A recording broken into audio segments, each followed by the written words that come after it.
welcome to The Tonight Show. This is it. Oh, you're here, you made it. Well, everyone, President Trump kicked off his visit to China by spending the day with Chinese President Xi Jinping. And at one point, they toured Beijing's historic Temple of Heaven. Yeah, and it's much different than Trump's Temple of Heaven, which is a tanning bed inside a ball pit of McNuggets.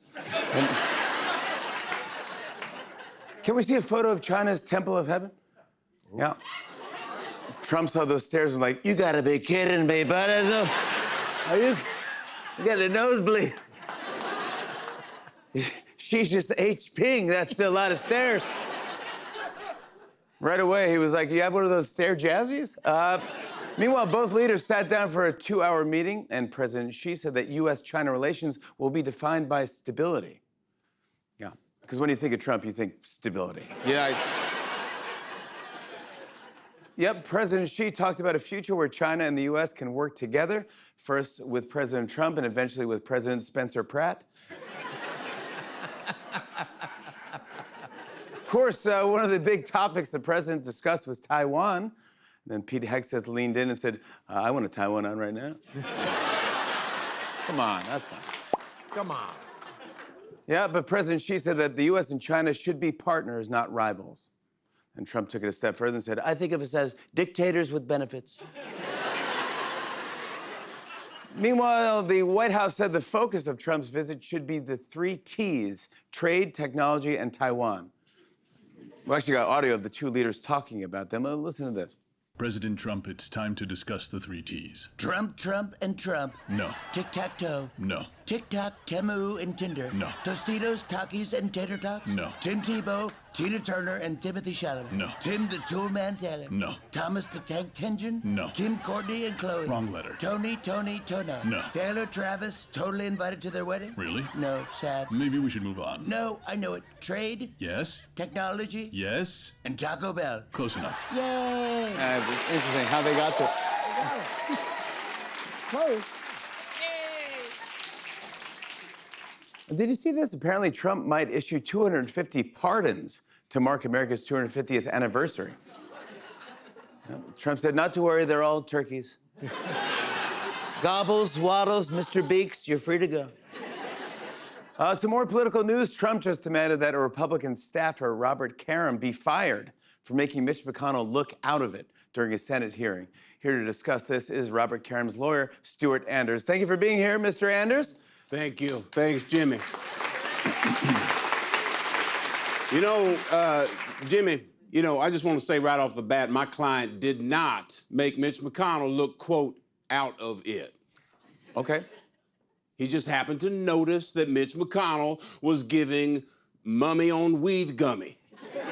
So he just stepped over to make sure Mitch was still with us. So you're denying that your client made him look out of it?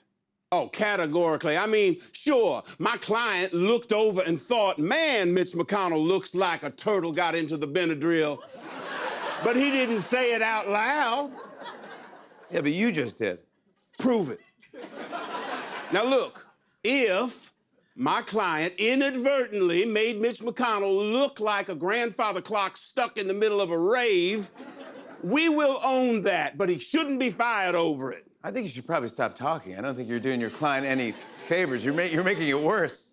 How? All I'm saying is my client looked over and thought, is that the cursed wax figure of a man who fell asleep while inventing unflavored oatmeal? No, that's Mitch McConnell. Maybe I should go over and give him a poke. Now, you're gonna fire him for giving a little poke to an opera house gargoyle who just took way too big a bong hit?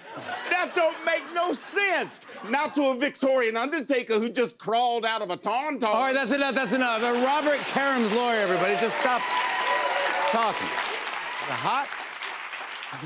Hot. Is it hot where you Oh, are? it must be very hot. Maybe it must be. Very hot over here. Yeah, maybe you should go find some air. I just saw a sleep paralysis demon who just donated blood.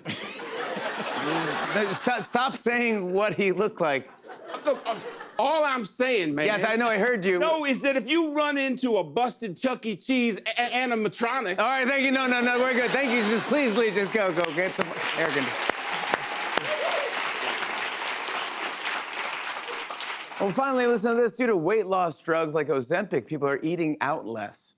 And even when they do, they're ordering smaller portions and skipping alcohol. Oh.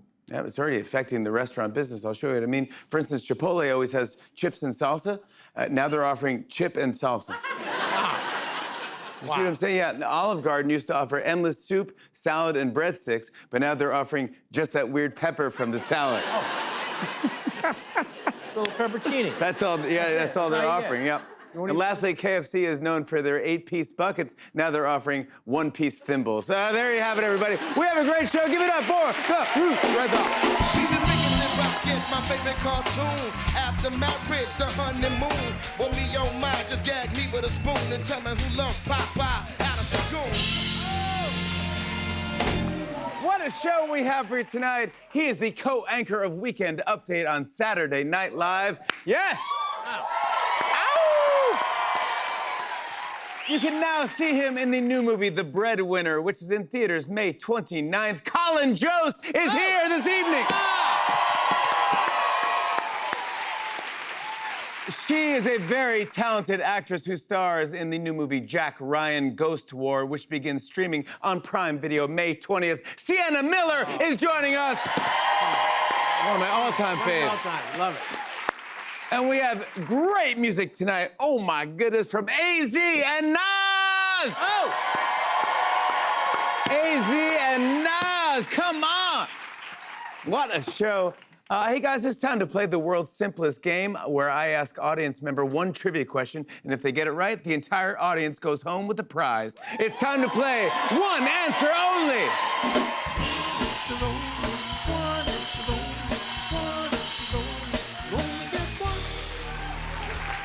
Hello, what is your name and where are you from? Sydney, and I'm from Cortland, Ohio. Yeah, welcome, Sydney. Now,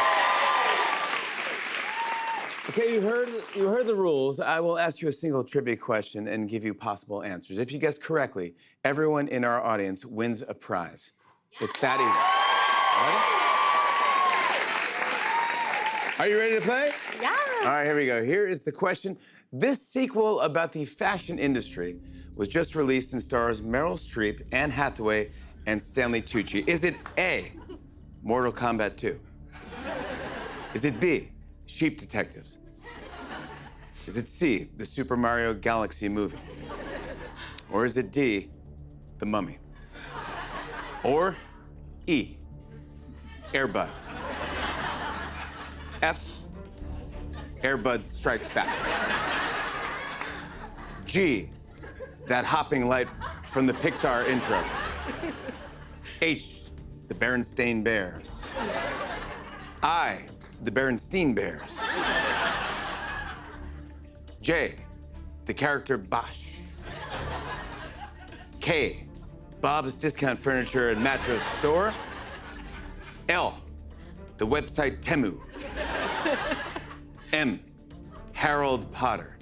Not the famous boy wizard who went by Harry. Harold Potter was my 9th grade geometry teacher. Or is it N, a bunch of leftover orange wedges from a Pee-wee soccer game? Is it O, the soft hum of a dishwasher?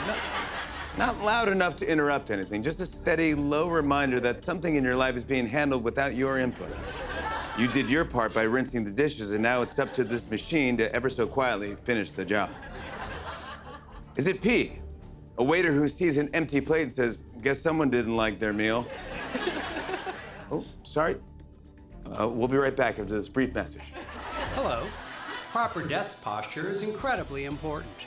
Sit upright, keep your feet flat, and position your screen at eye level. You're welcome. It's so important to remember. Now, back to the game. Or is it Q, peeling that little sticker off a piece of fruit, but not getting the entire thing off and wondering if it's even that big of a deal you eat a little paper? R, making brief but still awkward eye contact with the guy delivering your Uber Eats order? Or S, The Devil Wears Prada 2?